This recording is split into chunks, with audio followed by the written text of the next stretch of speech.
ভালো করে আর সারিয়ে নিয়েছি। মাছের পাখনাগুলোও কেটে নিয়েছি।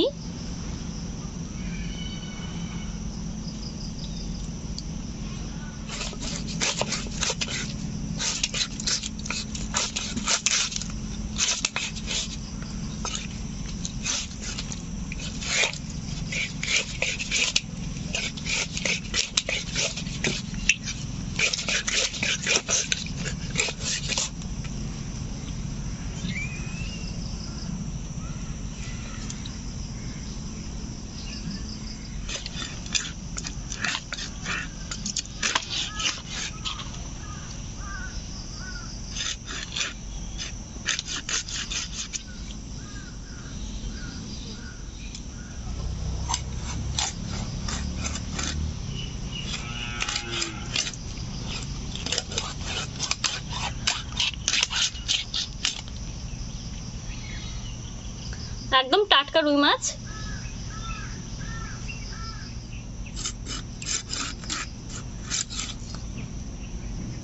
এরকম ভাবে সবগুলো পিস করে নেব। দেখুন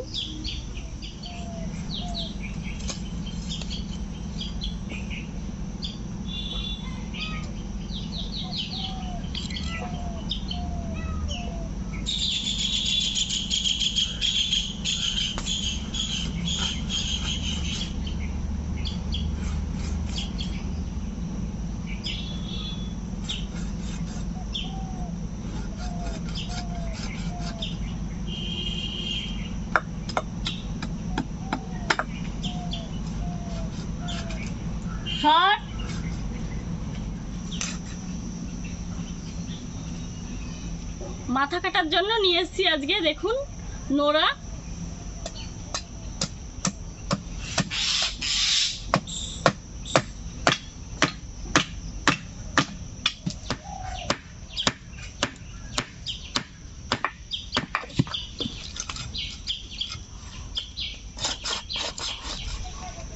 রুই মাছটা কেটে নেওয়া হয়ে গেছে। ভালো করে ধুয়ে নেব।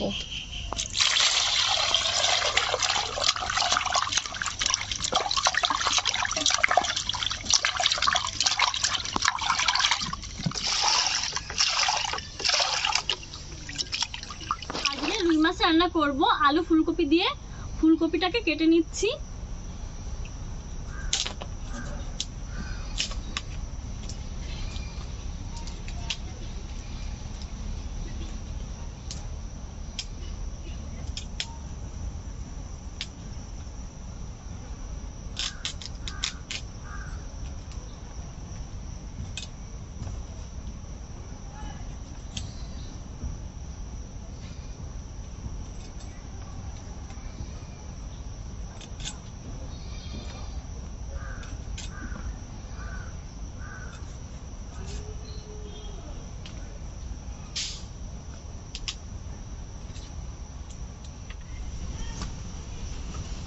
ফুলকপি কেটে নিয়েছি, আলু কেটে নিচ্ছি।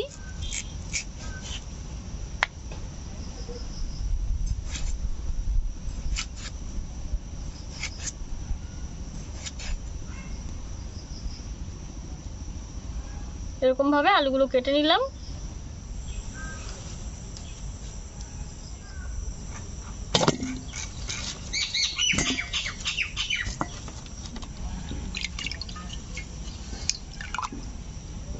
ছোট ছোট করে কেটে নেব ধনিয়া পাতাগুলো।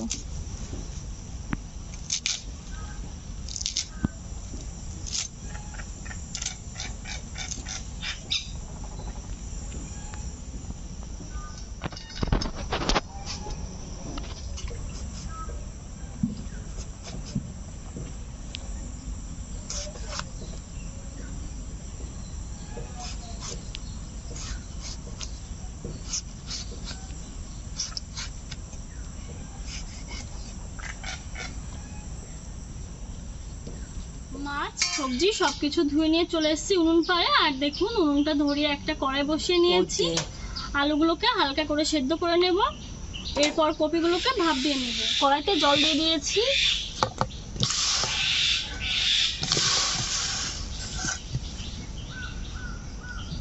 লবণ দিয়ে দিলাম। আলুগুলোকে ঢাকা দিয়ে সিদ্ধ করে নেব। আলু সেদ্ধ হতে থাক, মাছগুলোকে হলুদ লবণ দিয়ে মেখে নিচ্ছি।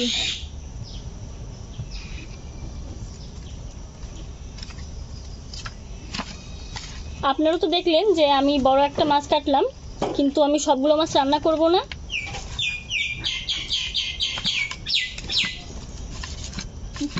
আলু 10 মিনিট সেদ্ধ করে নিয়েছি। এই ফুলকপিগুলোকে হালকা করে একটু ভাপিয়ে নেব।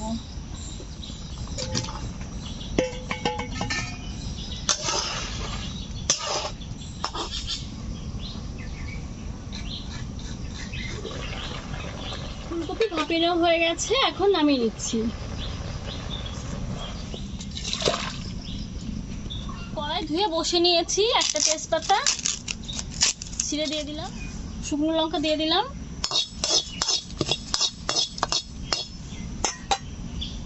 গোটা সাদা জিরে,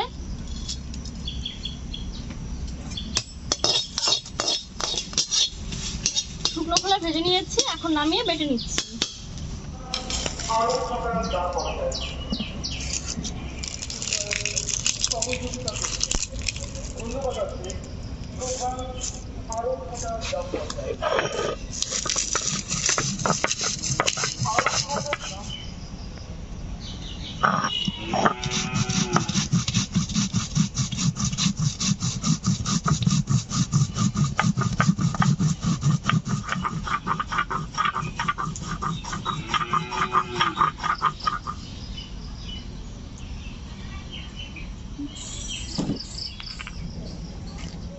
ভাজা মশলা বেটে নিয়েছি, কাঁচা লঙ্কা কটা বেটে নেব।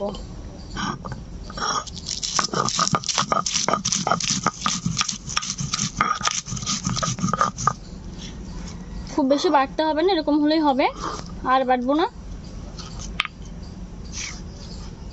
বাটাবাটির পর্ব শেষ হয়ে গেছে, আর এখন মাছগুলোকে ভাজবো। কড়াইতে সরিষার তেল দিয়ে দিচ্ছি, মাছগুলো ভেজে নিচ্ছি।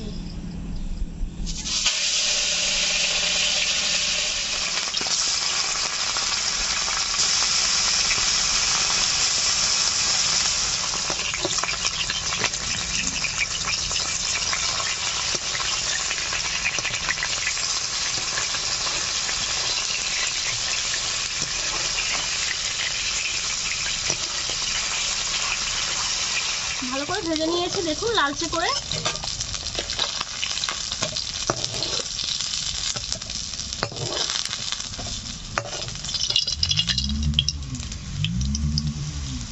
মাছ ভাজার অনেকটাই তেল রয়ে গেছে, এই তেলে দিয়ে দিচ্ছি গোটা সাদা জিরে আর আদা বাটা, দিয়ে দিচ্ছি টমেটো কুচি,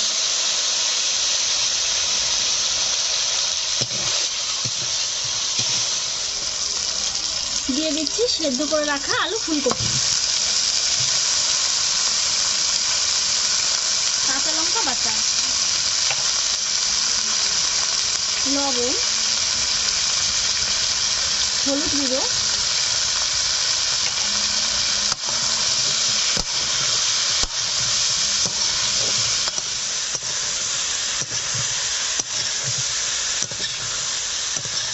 আলু ফুলকপি দিয়ে আমি 5 মিনিট নাড়াচাড়া করে নিয়েছি। এখন দিয়ে দিচ্ছি পরিমাণ মতো জল।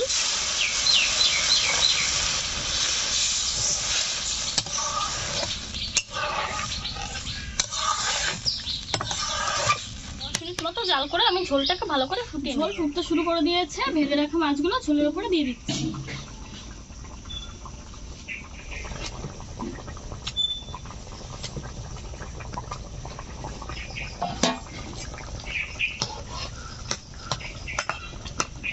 মাছ দেওয়ার পর আমি আরো কিছু সময় জাল করে নিয়েছি। এখন বাটা মশলাটা দিয়ে দিচ্ছি।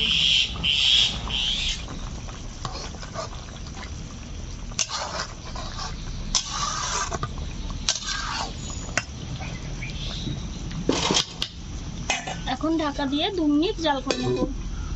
ঢাকা দিয়ে 2 মিনিট জাল করে নিয়েছি, ঢাকনাটা খুলে নিলাম।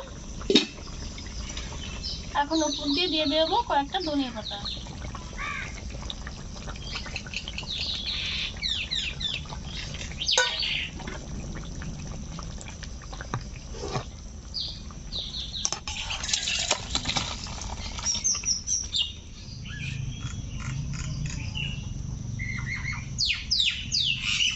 আজ আমি আপনাদেরকে সম্পূর্ণ ঘরোয়া পদ্ধতিতে রুই মাছ রান্না করে দেখালাম। রেসিপিটা ভালো লাগলে আপনারাও বাড়িতে ট্রাই করবেন। আশা করি রেসিপিটা সকলেরই পছন্দ হবে। যদি আপনাদের ভালো লাগে প্রথমে আমাদের এই ভিডিওটিতে একটা লাইক করুন, প্রচুর প্রচুর করে শেয়ার করে আমাদেরকে আরও সহযোগিতা করুন, আমাদেরকে উৎসাহিত করে ধরুন। গ্রাম বাংলার প্রতিদিনের রেসিপি পাওয়ার জন্য আর ভিলেজ কুকিং অ্যান্ড ব্লগ চ্যানেলটিকে সাবস্ক্রাইব করুন। আর প্রতিদিনের নোটিফিকেশন পাওয়ার জন্য পাশে থাকা বেল বাটনটি ক্লিক করুন, তাহলে আমরা ভিডিও আপলোড করার সাথে সাথে আমাদের সব ভিডিও নোটিফিকেশন আপনাদের মোবাইলে পৌঁছে যাবে। আপনারা আমাদের একটা ভিডিও আর মিস করবেন না। আর আপনাদের মূল্যবান সময় দিয়ে আমাদের এই রেসিপিটি দেখার জন্য আপনাদেরকে অসংখ্য অসংখ্য ধন্যবাদ। নতুন কোনো রেসিপির সঙ্গে আমি আবার হাজির হব। আপনারা সুস্থ থাকুন, ভালো থাকুন, টাটা।